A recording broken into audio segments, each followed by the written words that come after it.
Thank you, Mr. Chairman, Ranking Member, and members of the committee for holding this hearing on the U.S.-China relationship and the opportunity to say a few words. In addition to being a representative from the 2nd District in Washington State, I started a few years ago a bipartisan group called the U.S.-China Working Group, made up of members of Congress who have been willing to try to educate themselves on the various relationships that we have with China.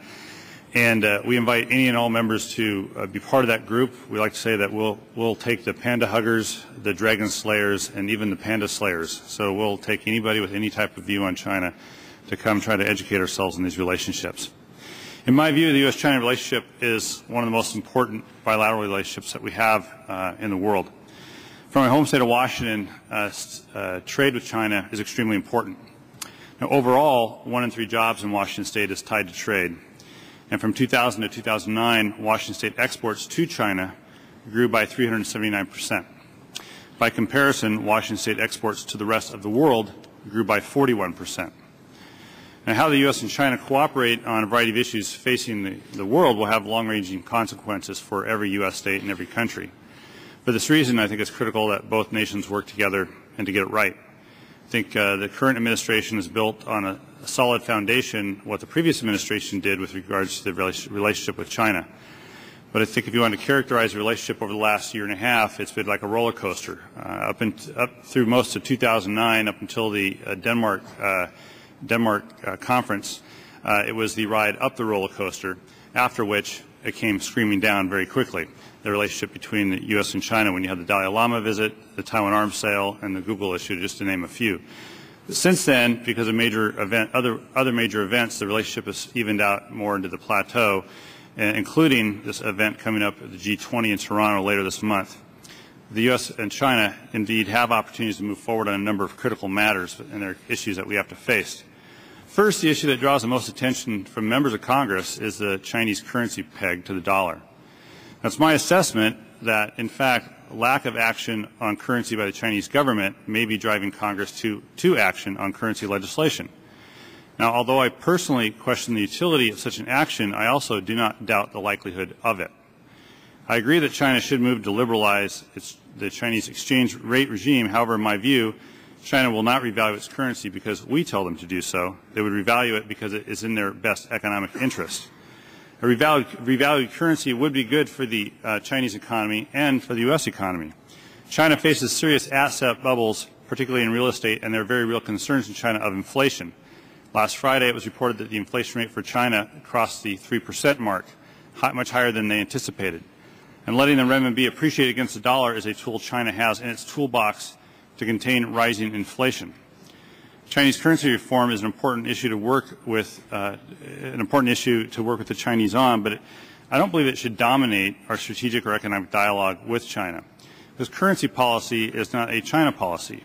There are a number of other issues that have a great impact on jobs here in the U.S., including China's indigenous innovation policy, particularly as it relates to government procurement policies, IPR protection, and of course you've heard from previous panels, Chinese industrial policies.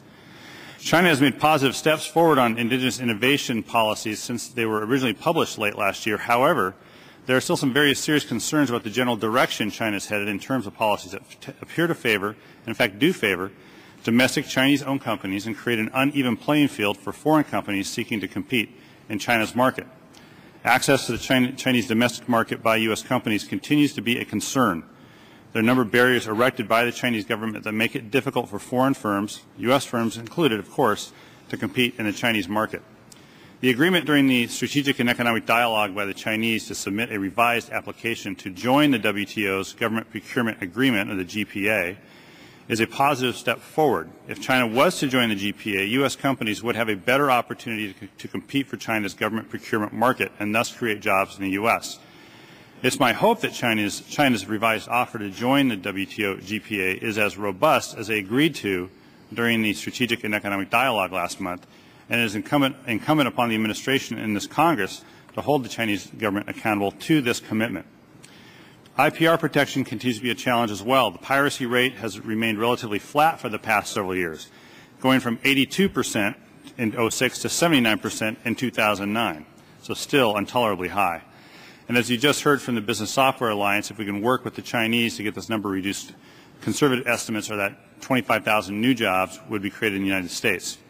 Simply put, for companies all over the country, and certainly in my home state of Washington, lack of IPR protection in China means a loss of jobs in the U.S. I think it's important that the U.S. government, including we as members of Congress, continue to communicate to the Chinese our concerns about these issues, among many others. We've heard about the export value-added tax, the strategic sectors or national champions policy. We also need to ensure aggressive enforcement of all WTO rules. In May of last year, I took my 5th trip to China, and in my view, increased dialogue and continued development of this relationship is extremely important. This relationship will continue to face bumps in the road, but a sustained and committed dialogue between our two countries on currency, government procurement, investment restrictions, market access, indigenous innovation, and even issues that are more at home in the Armed Services Committee, like the military-to-military issues, I think are the best way forward. So, Mr. Chairman, I want to thank you again for the opportunity to speak today.